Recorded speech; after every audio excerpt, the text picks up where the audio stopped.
Hi and welcome. Today I'm speaking to you from Cambridge, Massachusetts, which is part of the unceded ancestral homeland of the Massachusetts people. I would like to acknowledge the Massachusetts community and pay my respects to their elders, past, present, and future. My name is Angela Chang. I'm a conservator of objects and sculpture at the Harvard Art Museums. I'm excited to guide you through a close look at this ancient silver object to explore the question, what can we learn from a fragment? Today, I'll present the findings from a recent research project that included the reconstruction of this fragment. We investigated how its manufacture represented the technology and mastery of silversmithing in its day. This project was a collaboration with my colleague Catherine Ehrman, Senior Conservation Scientist, and Adam Whitney, metalsmith. I'd like to extend special thanks to curator Susanna Ebbinghaus, whose exhibition Feasting with Gods prompted and supported this work. This silver fragment of a deer dates from the 4th century BCE or later. It comes from the Achaemenid period in the ancient Near East. As you can see, the object is petite, less than 3¼ inches tall, about the length of my index finger. Here, I'll point out some elegant details that bring this animal to life for me. These include the fluid definition of the muscles in the neck and shoulders, and these small fleshy wrinkles under the chin. This object was likely the forepart of a rhyton, or a drinking vessel. Here are other examples of rhyta from the Met and the Getty. These were luxury items used in celebratory feasts. They typically have a horn to fill and hold wine, and an animal forepart with a hole or spout for the wine to flow out. The hole on the stag is just visible here between the legs. To use the rhyton, you cap this hole with a finger to keep from spilling, and then let go to let the wine pour out into your mouth or a bowl. Both ways probably quite messy. Our deer has lost the area where the spout would have been, so we can't say with certainty that it was part of a rhyton. This symposium scene on a Greek vase shows revelers reclining and drinking. This fellow is using a horse-shaped rhyton, letting the wine flow into a bowl, which he would then drink from. You can see that the large size and form of the vessel necessitated a showy gesture to function. He must hold the rhyton high and upright at arm's length to pour, while others can admire the object. So let's get back to our fragment. Its losses reveal that it's hollow with very thin walls. Most of the head is lost, with one ear remaining. There's a bump on the head, maybe a budding antler, suggesting the deer is a young buck. The belly and legs are also lost. On the inside, you can see a fine dimpled texture, which are hammering marks from shaping a metal sheet. The exterior surfaces do not show these marks because they were smoothed and polished out. The break edges are distorted and cracked. This area over the eye is so thin it has a small hole. We can guess the metal is silver based on its white color and its characteristic brown and black tarnish. The deer's legs are missing. The tapered shape of the remaining edges suggests the legs extended outward from the body, perhaps like those of the prancing Getty stag, rather than the Met's ram, whose legs are tucked and integrated within the body. Looking closely at the decorated surface, we see fine details depicting tufts of fur and spots. These textures and lines were made with a technique called chasing, where a hammer is used to strike a punch held against the surface. The punch used here had a short, flat tip and was struck repeatedly to make these dashes, and it was also pushed along to make the curved lines. On this spot, you can see a layer of thin yellow gold covering the area. The artist applied a foil or leaf of gold and burnished it in place, later adding chased details. We found more evidence of gilding in this clump of gold leaf wedged behind the ear. It's amazing that this may have been caught here for more than 2,000 years. The gold remnants piqued our curiosity about the extent of original gilding. Kathy Ehrman, conservation scientist, analyzed the metal surfaces using X-ray fluorescence spectroscopy.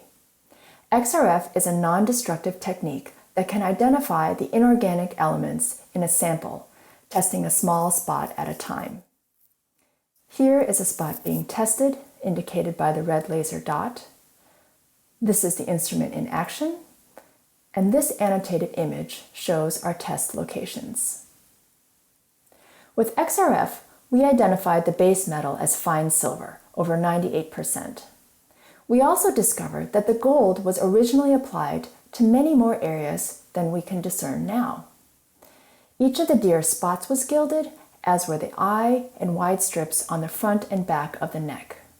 Most of the gold is worn away or obscured by the dark silver tarnish. The original bright white silver would have been dazzling with gold embellishments. Now that we've taken a close look at the surface, let's focus on the material and forming. First, there's the silver itself. In the ancient world, silver was extracted from silver-rich lead ores.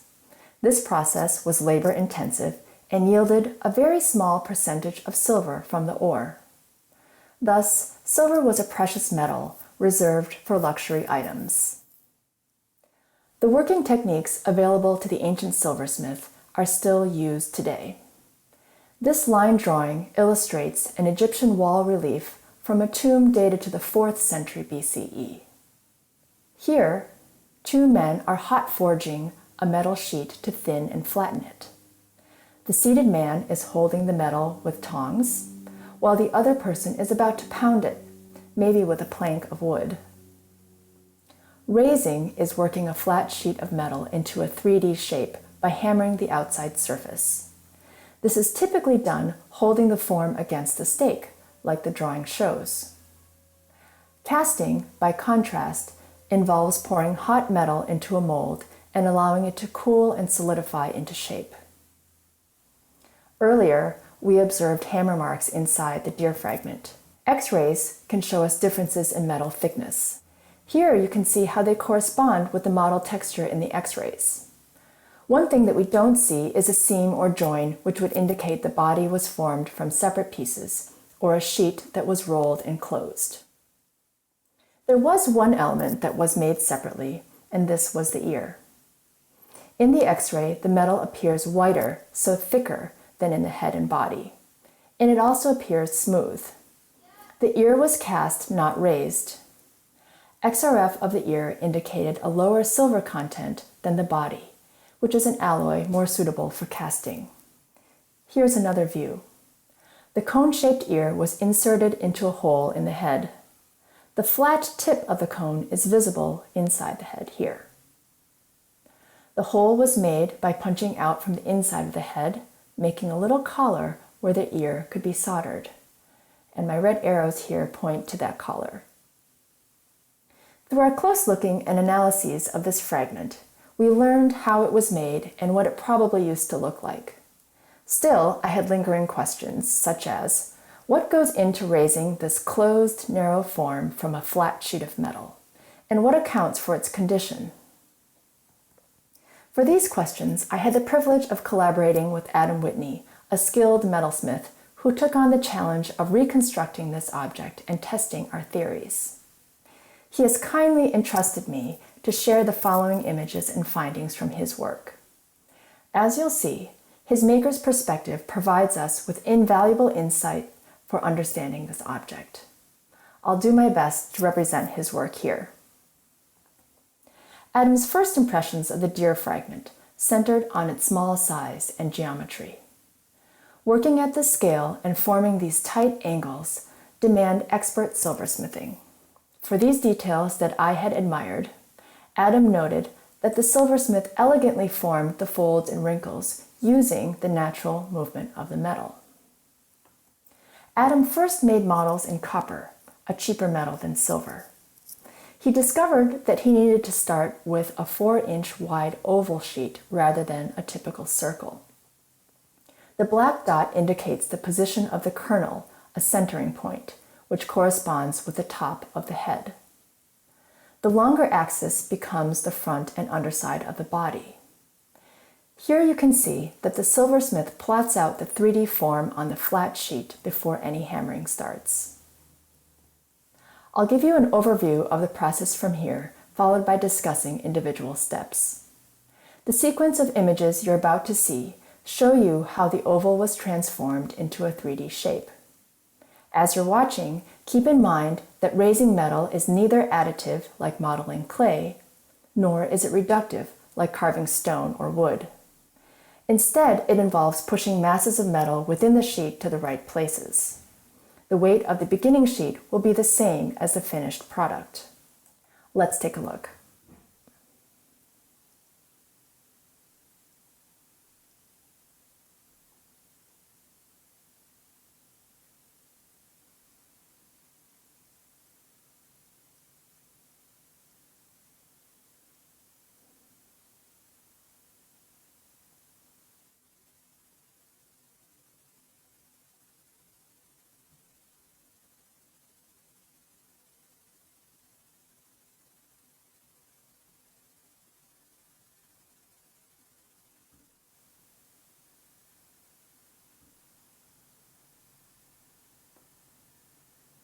As you could see, the sheet is first formed into a cup shape.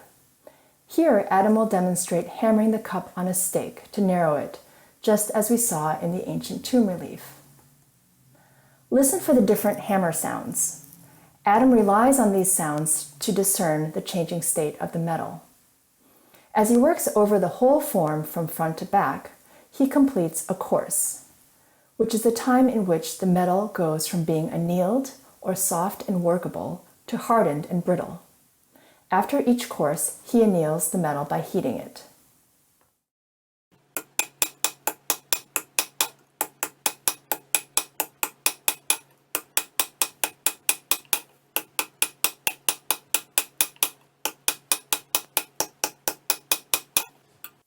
Raising can also be done without the support of a stake. The geometry of the cylindrical form at this stage is strong enough to resist the force of the hammer. Here, Adam has the object supported on a lead shot bag as he hammers on air to shape the section below the snout. This video is sped up.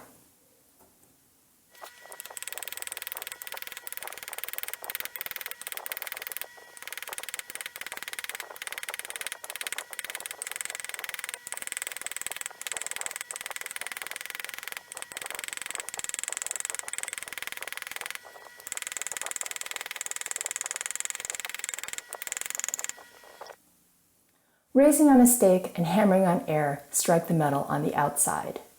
To shape from the inside, Adam rigged up a snarling iron, which is this Z-shaped tool. The object is held against this end.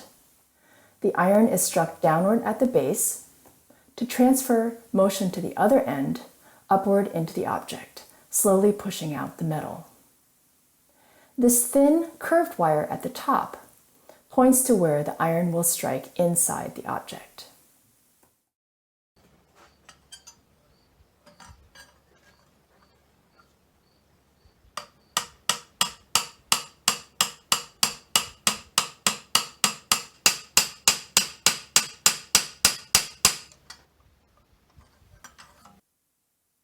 You'll remember that chasing was used to add surface decoration and texture.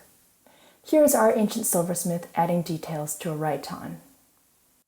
In his process, Adam first filled the object and bowl with pitch, a mixture of rosin or tar with a stiffener like talc.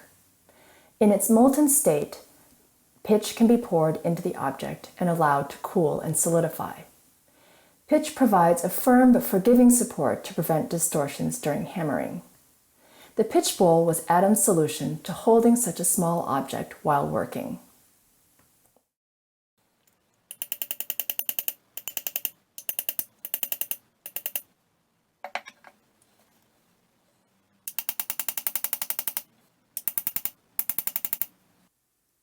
I mentioned earlier that forming this acute angle is a great challenge.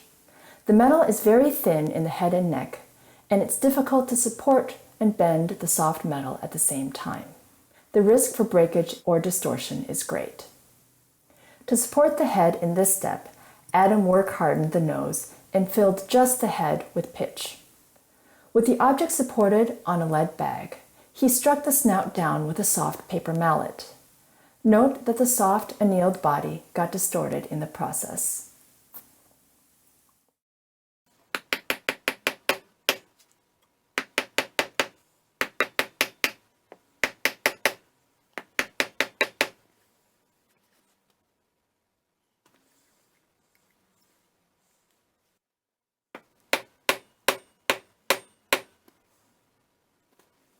To create the ears, Adam rolled and shaped triangular pieces of wax sheet.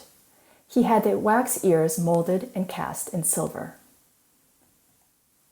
Adam punched out holes in the head for the ears from the inside using the snarling iron, forming a little collar, as we saw in the X-ray. He inserted the ears and soldered them in place. Adam leaf gilded the areas we identified with XRF. To apply the gold, he heated the silver to about 400 degrees Fahrenheit and burnished gold leaf on the hot metal. Here is Adam's reconstruction meeting its ancient original.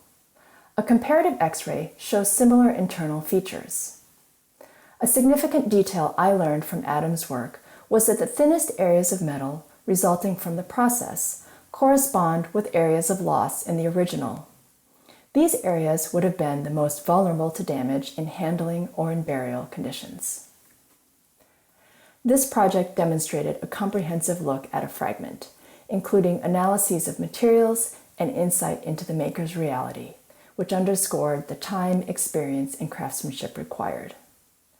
Through his reconstruction, Adam felt sure that the maker of this high-quality object was well practiced in creating this exact form many times, with its challenging scale, geometry, and grace. Thank you for joining me to learn about this remarkable silver fragment of a deer. I welcome your feedback and questions.